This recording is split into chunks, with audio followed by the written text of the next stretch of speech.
Alright guys, how's it going? On the 6th of January, just before the tech world arrived in Las Vegas for CES 2019, Nvidia announced that they were expanding the G-Sync ecosystem with their G-Sync compatible monitor branding, for which they will test monitors with those that pass their validation tests certified as G-Sync compatible and enabled by default in the GeForce driver. At launch, 12 monitors were validated as G-Sync compatible, and this is what I had to say about it in this video 3 days later.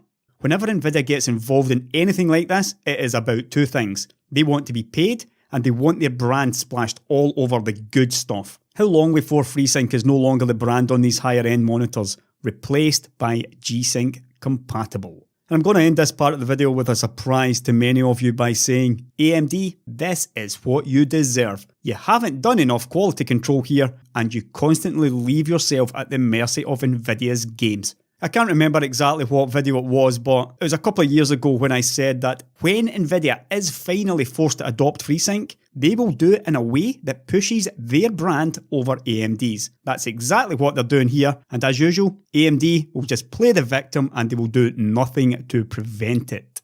Let's take a closer look at this list of 12 monitors, starting at the top and the Acer XFA 240. And let's go back to November last year. So before Nvidia introduced their G-Sync compatible program, and using the Internet Archive Wayback Machine, we can check Amazon for that model, Acer XFA 240 BMJDPR. And we can see AMD FreeSync technology. And this is coming from Acer on Amazon. In the description, we can also see AMD FreeSync technology. And scrolling down, again, AMD FreeSync technology. AMD FreeSync technology, AMD FreeSync, and here again with the FreeSync badge displayed. Now, this exact same page on Amazon today, Acer XFA 240 BMJDPR G-Sync compatible monitor.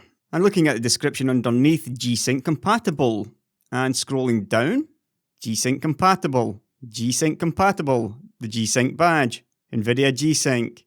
Not a single mention of FreeSync anywhere on this page. Now, taking another look at the list, let's see what's ASUS doing. MG278Q, that's my main monitor in fact. So once again, in the Wayback Machine, back to December 2018, and we see the ASUS MG278Q FreeSync gaming monitor.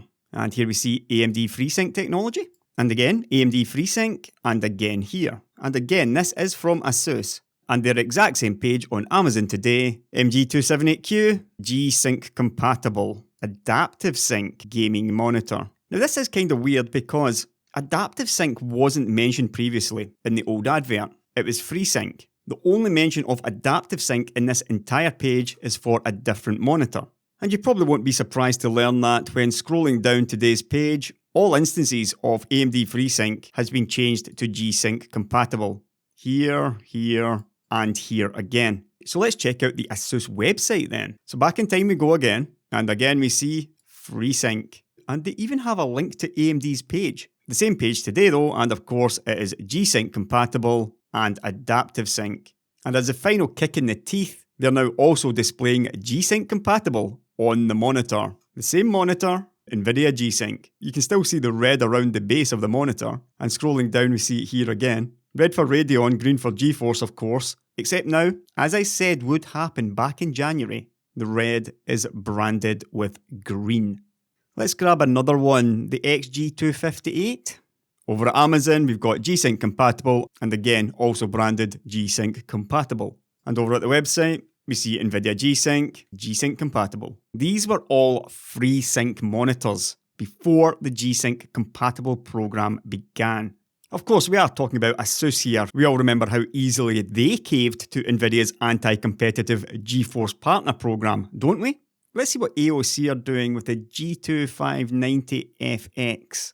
Now, they're still talking about FreeSync on their page. Of course, maybe AOC doesn't quite have the resources that ASUS has to update all of this stuff. But when you're looking over at Amazon, where it really matters for sales, once again, we are G-Sync compatible and Adaptive Sync. Now what about this BenQ XL2740? G-Sync compatible with no mention of FreeSync. And that's Amazon UK. Amazon.com has the same monitor, G-Sync compatible, adaptive sync. And I don't know about you guys, but I'm starting to get a feeling that perhaps in order to be certified as G-Sync compatible, maybe ditching the FreeSync branding for plain old adaptive sync could be one of those, let's call it, unwritten requirements.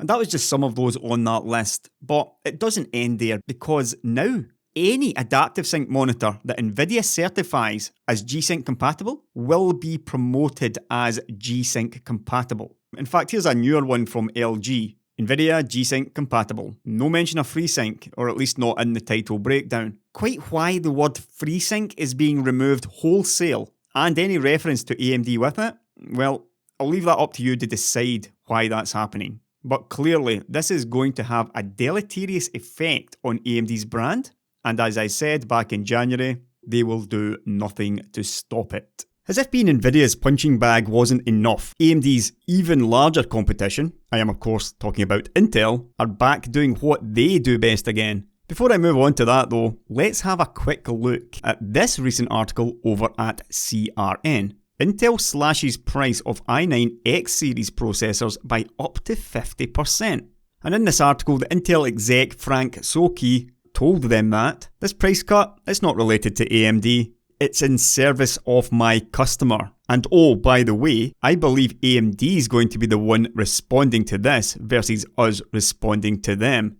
So Frank, who is the VP and GM of Intel's desktop, workstation and channel group, said in the interview with CRN that Intel has never embarked on a processor pricing shakeup of this magnitude ever before, claiming that Intel decided on this move for its X series processors after observing customers who held back from upgrading due to the $1,000 plus price tag of previous generations. That gap is so big for the people at the top end of our mainstream roadmap, talking about processors like the Core i7, that they cannot cross that chasm. So Intel decided to bring those prices down so that those people could move up and enjoy higher performance. I don't know about you guys, but I for one can detect BS from a very long distance away, and this still reeks of it, even across the Atlantic. The reality of pricing is it depends almost entirely on the competition, and also on ability to supply the market, of course. We know that Intel has been struggling with the latter for 2 years, so you maybe think that this rather savage price cut seemed like an unlikely move by them. But on the other hand, even at around half the price of the previous generation, these are still not exactly stunning value CPUs. They will not appeal to gamers, as Intel's high-end desktop lineup is not particularly good at gaming. We saw that with Skylake X, and Cascade Lake X won't be much of an improvement. These chips are not gonna get near the i9 9900K or even the Ryzen 9 3900X. Intel may feel that their 9900K would be the choice for gamers anyway, and certainly it remains the fastest gaming CPU, albeit very slightly. But we know that in the high-end desktop space, it's really not about gaming. It's about productivity. And now Intel's new lineup offers 72 PCIe lanes across all SKUs. And again, it's interesting to see the effects of strong competition on Intel. However, I wonder how previous generation Skylake X owners feel about this. The new chips will also have support for 256GB of DDR4 2933. So obviously, depending on your particular workload, these chips could destroy any of the Ryzen CPUs. The real problem for Intel though isn't actually Ryzen, of course, it's Threadripper. And we know that AMD will be premiering with a 24-core Threadripper, which will absolutely put all of these Intel chips to the sword on every front. 33% more cores, almost certainly coming with higher clock speeds than this 10980XE. The AMD Threadripper part, even with only 24 cores, could be even as much as 50% faster in some workloads. The question now though is it AMD who's going to start to segment the products with PCIe lanes and memory channels? Intel priced these Cascade Lake X parts as high as they could do without being completely embarrassed by Threadripper.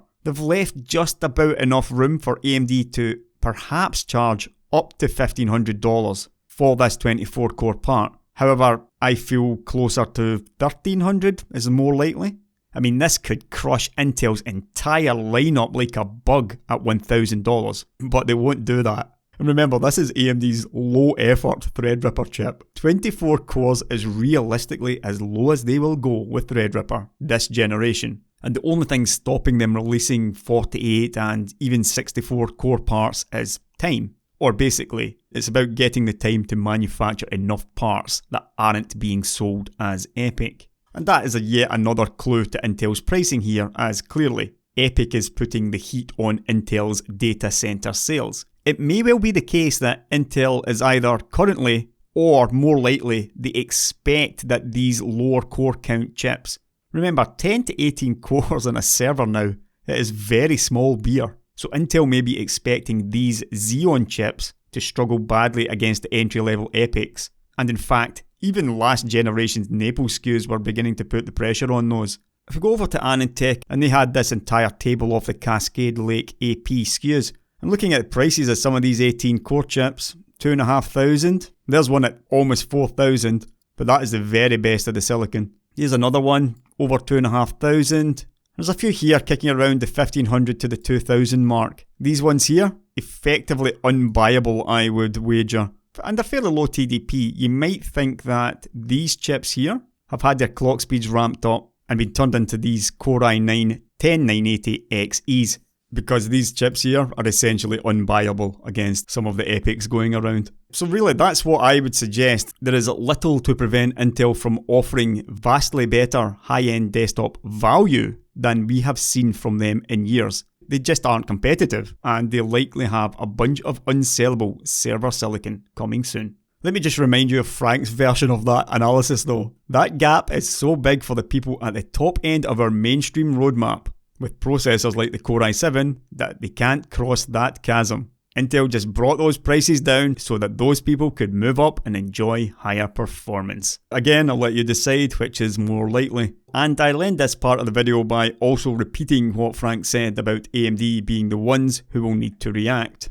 I believe AMD is going to be the one responding to this versus us responding to them. With price cuts like we've just seen, you'd think Intel would be a bit more humble or careful with their choice of words. But of course, they do have an ace up their sleeve, or more like an entire deck of aces. A couple of days ago, this was dropped into my email inbox. It is a leaked Intel slide from a sales meeting they held recently, and if ever a slide outlined a game plan to deal with AMD, then this is it. Intel's scale advantage, financial horsepower. You've got a big pile of money on the left and a much smaller pile on the right. Underneath we see that Intel has set aside $3 billion as meat comp discount for 2019, which as we see is 10 times more than AMD's entire 2018 profit.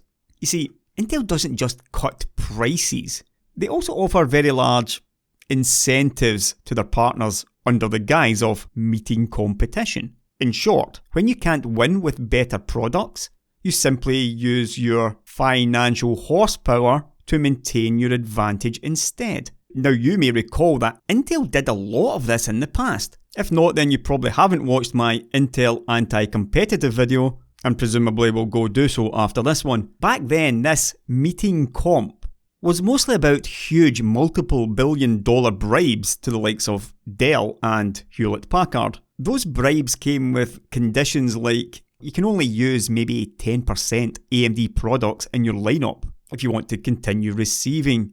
Now, Intel got fined less than half of their 2019 meat comp, it should be said, and also they still haven't paid this fine. And I'm certainly not suggesting that they're doing anything illegal today. To be frank, they don't really need to. The money that they are offering as part of this meat comp just has to be enough to be worth it to the buyer to consider their product over the AMD product. How this meat comp is being paid is anyone's guess. Perhaps it is just price cuts like what we've seen with the high-end desktop lineup. Perhaps it's contra revenue like we saw with their failed Atom products. Or perhaps it's something else.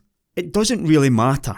What matters is that the products are not able to compete on their merits. This stuff should be illegal, period. As I discussed in the previous video, Intel milked the desktop for almost a decade, offering quad cores at higher prices and tiny improvements year after year. But we never saw any kind of meat comp. In fact, Intel never threw any of us a bone because they simply didn't have to. And we're still not getting any bones today because AMD are doing their best to avoid direct confrontation on price. Whether that's about to change with more production coming out of TSMC, it's hard to say. But one issue here is this $3 billion, which looks like a huge number, especially when you compare it to AMD. But this $3 billion is in fact nothing to Intel, who had $21 billion in net income last year. If Intel really needs to ramp up meat comp to $6 billion next year, sure, they'll do that. What about $9 billion? Sure they will, if they need to. Intel has such deep pockets that they can buy their way out of any trouble. And because of that, they can certainly buy AMD into trouble as well. In the last video, I also talked about AMD not paying GlobalFoundries for 7nm. Maybe this is why. Had AMD agreed to buy, say, $1 billion in 7nm wafers from GlobalFoundries every year for the next 4 or 5 years, what happens then if Intel decides to ramp up this meat comp, leaving AMD with a bunch of unsold wafers again, even with vastly superior products? If this situation doesn't have you burning with a sense of injustice, then go and watch another channel. So to end this one, what can be done? Against Intel? I have no idea, they're just too big. And again, in the last video, I talked about AMD underpricing EPYC. However, with Intel able to meet comp at will, that's probably why. On the other hand, Intel cannot match the performance of the fastest EPYCs. So for those companies that demand the very fastest, AMD is the only place to go. And no amount of Intel kickbacks can matter. So should EPYC have been higher priced? I guess we'll find out soon during the quarterly financials. Against Nvidia, FreeSync is now effectively dead, and AMD has got no excuses for letting it happen. Or worse than that, FreeSync could end up becoming the cheap brand, further damaging the GPU division's reputation. It's all too easy for Nvidia, and it's easy because AMD does not appear to have a strategy for dealing with these kind of shenanigans. They should have a squad of people going around these monitor guys and asking, why exactly is FreeSync no longer mentioned on their monitors? And when I say asking, I really mean something else. That's one major difference between AMD and Intel or Nvidia, because the latter two would be doing that. And that is why AMD just keeps on getting their lunch money stolen by the other two. Honestly, I would be very surprised if anyone at the company realised that this was going on. Right, I'm done here. Perhaps a little bit shorter than usual, and the reason for that is, now I'm settled in Sweden, I've decided to finally learn the language. However, what I thought was going to be 3 hours per day course, it is actually full time. However, I just don't have full time to spend on it, so I'm doing maybe 4.5 hours per day at school, and then a couple of hours at home. A recent study suggested around 480 hours will have you at basic fluency levels in a new language, especially if you're learning it intensively like I am. So even 4 hours a day, 5 days per week, that's 80 hours per month, which would mean 6 months would get me to that 480 hours. I'm also living with my partner, who speaks Swedish of course, so that should hopefully make it go faster. But while I'm continuing with this, the videos will be shorter and pretty likely to be less interesting. Although I intend to claw back most of my time by cutting down on gaming, and I was doing some other stuff as well, like programming, and I was planning on releasing some programming tutorial videos, but because I'm learning Swedish, something has to give. There was some interesting stuff regarding AMD's Milan recently, so I may touch on that one next, or maybe I'll actually ask what AMD can do against this borderline anti-competitive behaviour from their two main rivals. Maybe there's more that we can do about this as well. As always, don't forget to check out the website for the latest news and releases, and I'll be back at some point next week with another video. I'll catch you later, guys.